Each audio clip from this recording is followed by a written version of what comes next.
Hello, hello, hello. Hello.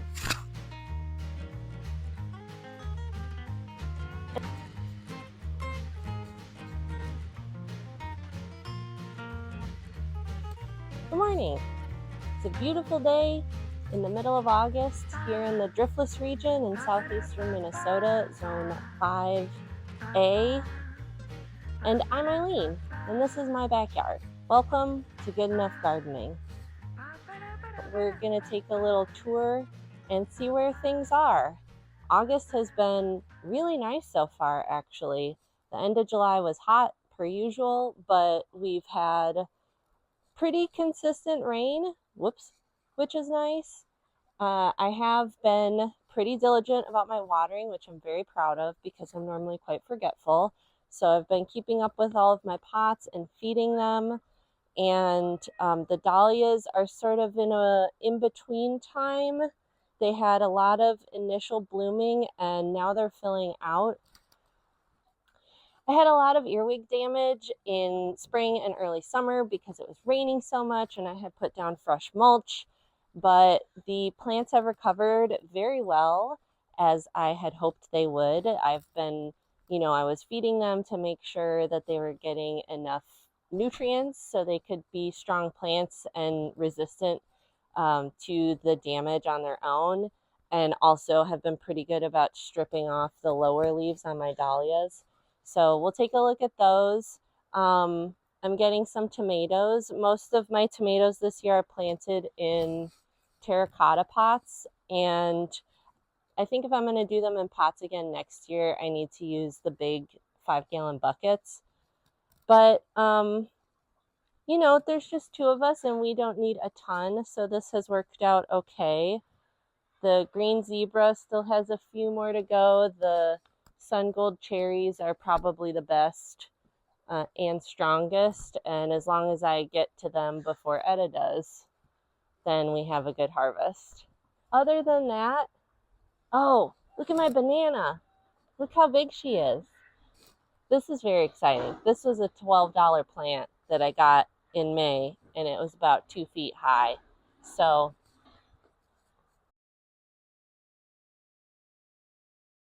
she's done a good job. Other things, I'll get over here. An unexpected delight this year is this canna. I was really annoyed when they were coming up because the package I bought was supposed to be bronze and dark leafed, more like this one. But look how tall she is. And there's some cool orange, yellow flowers on them. So even though I was annoyed at first, I think it's turned out great. Let's take a tour.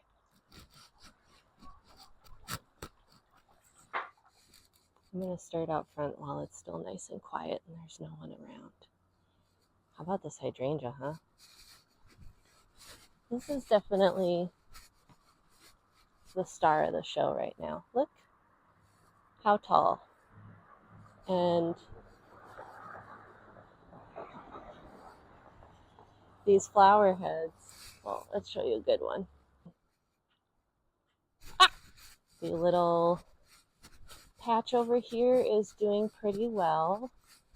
These false sunflower, I can never remember if it's false sunflower, Maximilian sunflower, or maybe that's a name for both, or both are names for it. But it's just going and going. I love it.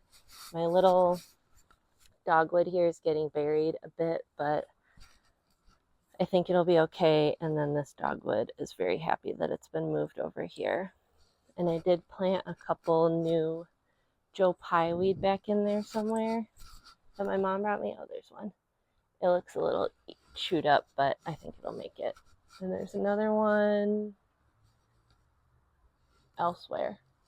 We'll find it later. This is an aster that's about to start blooming. The catman is still going strong. I've been sort of just pruning it with hedge clippers to keep it in a kind of topiary shape, which is fun. And oh my gosh, look at this. I think that's a big blue stem grass. That's nice. More yellow. This is the newer coneflower I got that I think needs a little bit more love. Oh yeah, if it's gonna survive, so should probably water that. But these are the ornamental onion that I divided from the backyard and brought out here in the spring. So that is doing very well.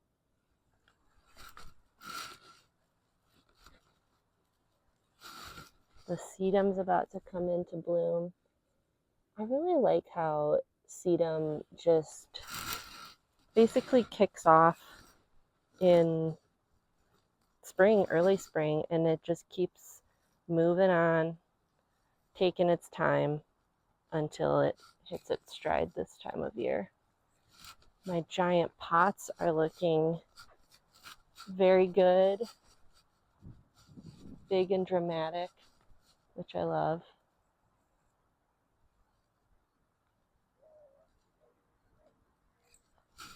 And the sort of sleeper star of the show this time of year is actually the hosta, because I know most people don't grow hosta for its flowers, and I don't either. This is sort of just your standard hosta. I call it the basic bitch hosta. But this time of year, it sends up the flower spike, so it's this beautiful white flower with just a tinge of purple. But the cool thing about it is that it is so fragrant, which I never really thought about with these. And not all hosta flowers have a scent, but these are just so fragrant. So I will always keep some of these around because the scent is pretty incredible. Other plants that are kicking off or really hitting their stride this time of year is the Joe Pye weeds. I have one plant here, and then I have the big one up here by my porch, and it is just covered with bees. They love it.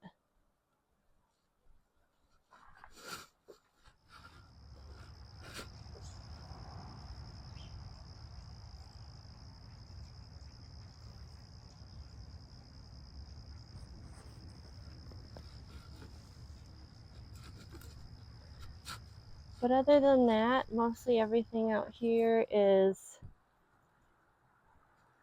either beginning to start its turn towards fall, where, you know, flowers are finishing their blooms or they're putting on seed, like the hollyhock.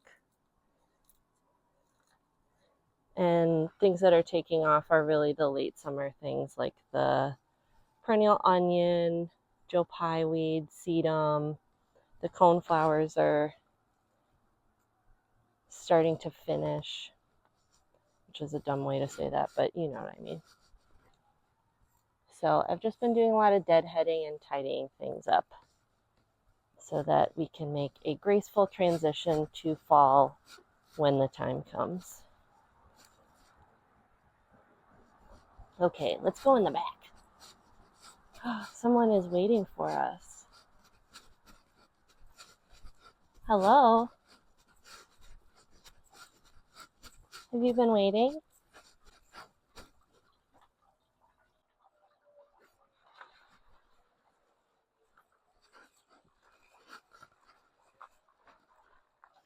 How about it? I must say I'm very pleased with myself because this view makes me very happy. I did a big cleanup yesterday right along this section of the fence. We had some rain, quasi-storm this past week, and so these cutleaf coneflower had all flopped. Everything flopped. So I tidied up the black raspberries. I cut a lot of that back and gave the elderberry a little bit more breathing room. And then I have a few dahlias that I've been growing in pots.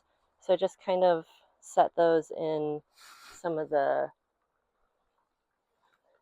blank spots that I have in this bed.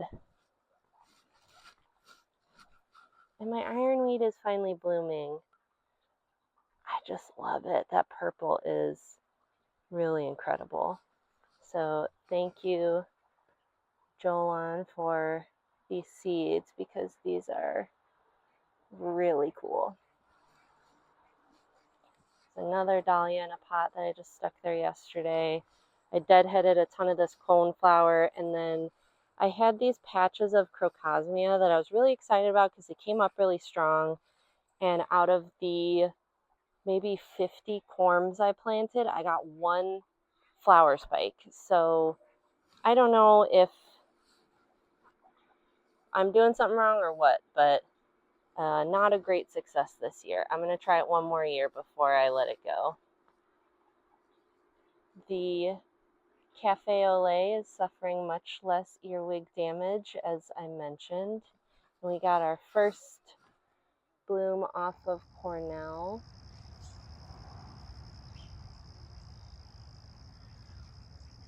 The peach fuzz is going strong. This one has had the most blooms this year. Oh, here's another. That'll be another Cornell. And then the Mai Tai is doing very well, which I'm so happy about because it had some of the worst earwig damage. And it's looking very yellow this year. Usually it's more of a orangey red yellow, but this year it's very yellow. And I just think it looks so nice next to the banana. So this one usually gets pretty tall, so I'm glad to see it's getting up there. That's probably about 5 feet right now. Ooh, look at the stem. Red into green. And here's more cutleaf coneflower over here. You can see my moonflower vine is cruising along. I've been trying to train it to go along the fence. It wants to go up, but I don't have any more fence over here. So I'm trying to get it to go behind the smoke bush and all the way over here. Let's go through this way. Here's another sedum that's getting ready to bloom. I love that one. Ooh!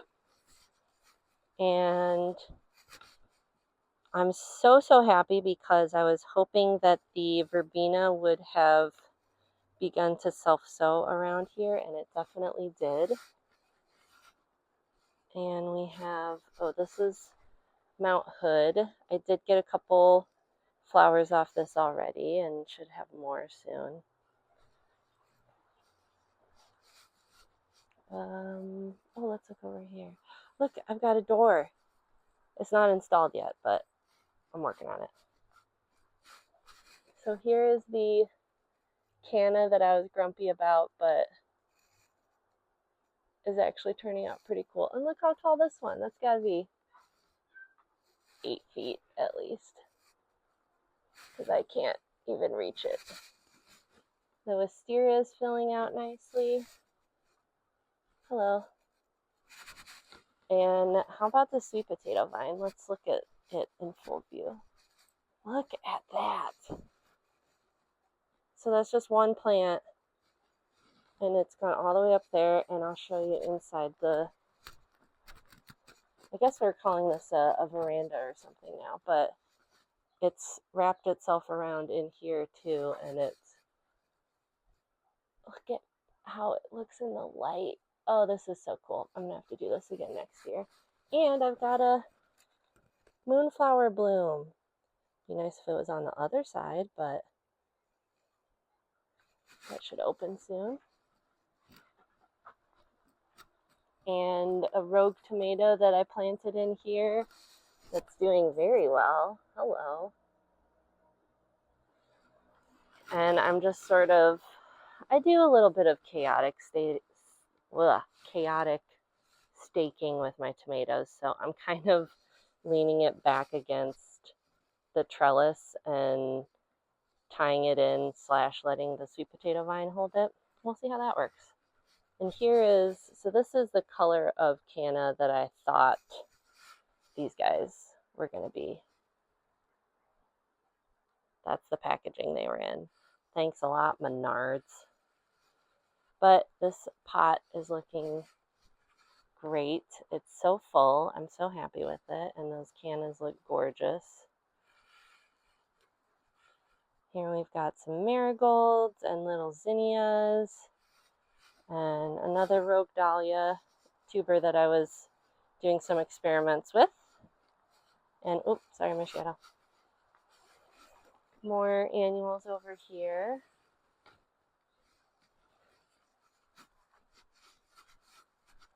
My salvia. This is the salvia I overwintered, and I keep saying I'm so happy with it, but guess what? I'm still super happy with it.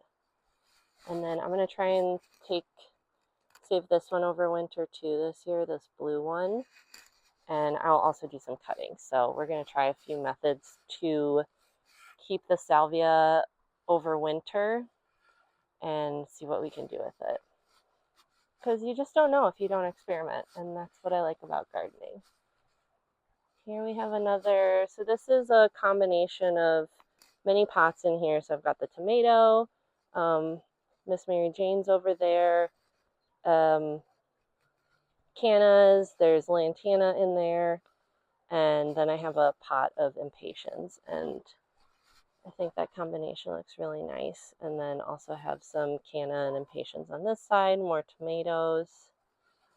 And like I said, the tomatoes are a little bit stunted because they're in smaller pots probably than they should be. And I planted this alyssum to attract bees, but also to kind of mulch the top and help retain moisture. And that's worked very nicely. And over here, we have another beautiful cafe au lait that got a little bit rough treatment during the last storm, but she's recovering okay. And this one is Deborah Renee. More peach fuzz. Got some peppers over here. And I think this, oh, this is Lollipop. Maybe that one isn't Cornell. Or maybe these are different. I'll look at them later. This one, I've taken some pictures of, but this has been an unexpected delight, because usually I order these and then I forget what they are. But that one is this beautiful pink orange, and it kind of changes color as it opens. So that's a keeper for sure. It's very dramatic, very full. So we should be getting some more of those blooms soon. And then of course we have the pond area over here. So I don't know if we'll be able to see them, but recently a friend who works for a landscaper texted me and said, oh, we unearthed a neglected koi pond at this property that we are re-landscaping, and the new owners of this property do not want a koi pond. They don't want to take care of koi. So even though this is definitely not big enough, I know that. So fish people, koi people, please do not get upset. This is temporary. I know this is not big enough for koi, but it's better than leaving them in buckets. So right now we have 4 koi in addition to my goldfish that I'm fostering and hoping to find new homes for. So we'll see if we can see them. As you can see, Brad and the fratfish are very happy and doing well. Where's Brad? Brad! Oh, there's Brad. He's the big guy with short fins. This is Brad. And where's the rest of the fraternal order of goldfish? Oh, there's Skylar. We've tried to come up with frat appropriate names for all of these gentlemen. So we have Brad, Chad, Mike, Kyle, Skylar, and if you have any other additions, maybe a Mitch, let me know. And down below here, there we can see one of our new guests.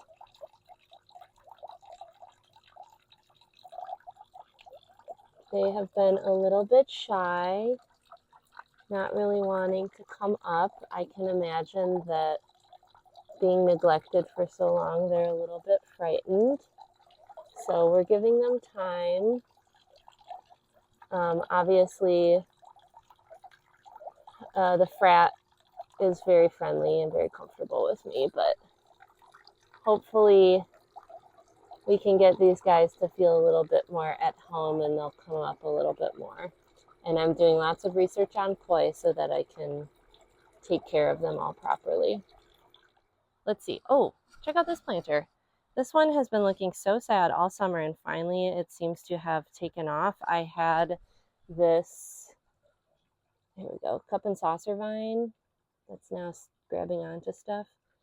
And I love cup and saucer vine, and I have had difficulties growing it from seed. So this was the only plant that made it, and then it got decimated by the earwigs, so I just left it. I didn't think it was going to regrow or anything, but now it's putting on fresh growth, so we might yet get a cup and saucer vine, and hopefully it will play nice with this moonflower that I have twining up this post.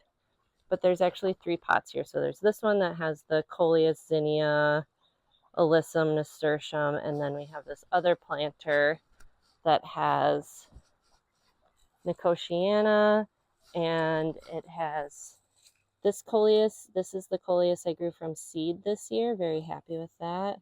And Thai basil.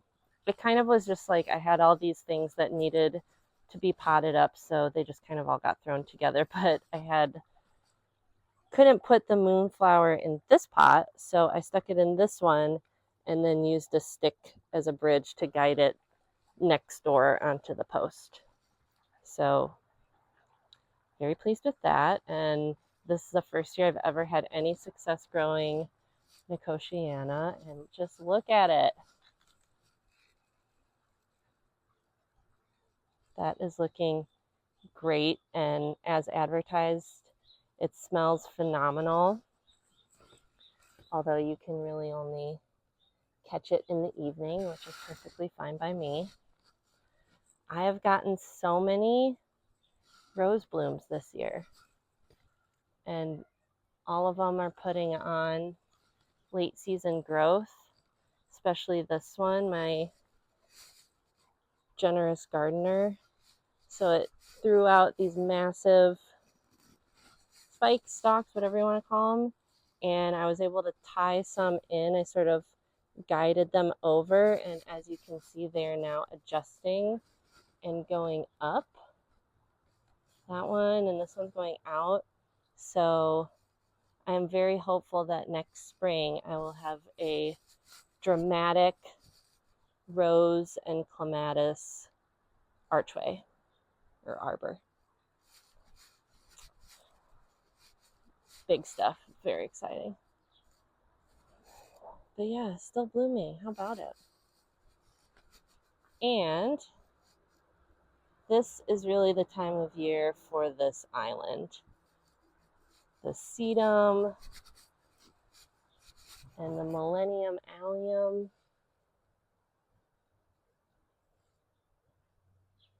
just look fantastic and are covered in bees. Very happy with that.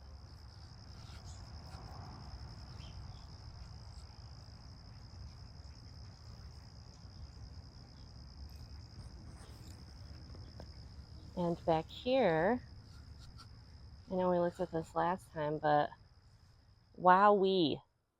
How about this elephant here? It's hard to even tell how bonkers big it is because the pot is big, but it looks really small underneath these giant leaves. They're so huge. They're just prehistoric, and I love them. And this is the one I overwintered. I just had it sitting sort of slightly in the water of my winter fish pond in the basement, and it had one sad little leaf. So I will be attempting to overwinter more of them because obviously it got big really fast. And this shade area, not much has changed. My new snake root is doing okay. I kind of was hoping there would be a little bit more growth, but I don't know much about these plants, so this is all new to me, but this is cool. So we'll see what they do. They might just need some time to recover. Hi, gals. Look at how much food they have, and they're trying to tell me they don't have any. They're like cats.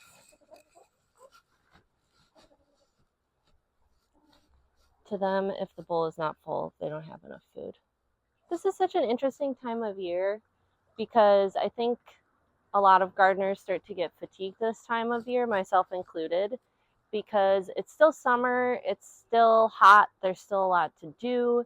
There's watering and pruning and tidying up, and maybe if you have a longer season, maybe you can start seeds for fall.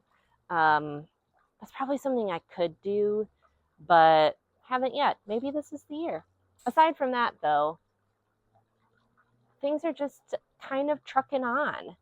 Some plants are sort of dying off or beginning their rest time, or they've done all their flowering and they're kind of exhausted and preparing for next year. And some, like some of the dahlias, the sedum, are just getting ready for temperatures to cool down just a little bit. And so sometimes it feels like not a lot has changed, at least not as dramatically from week to week the way it does in May and June and even early July. But I think that's really nice because that means that this is the time of year to truly enjoy it out here. I've been able to spend a couple weekends just in my chair reading books and working on my tan and really just enjoying being surrounded by all of this. My brain stopped. All that to say, there's not as much to show today, but what there is to show is very exciting. I hope you're enjoying time in your garden. I hope you get to just sit in it sometimes, drink some water, maybe have a cocktail, read a book, because whatever you do out here, as long as you enjoy it, is good enough. Happy gardening!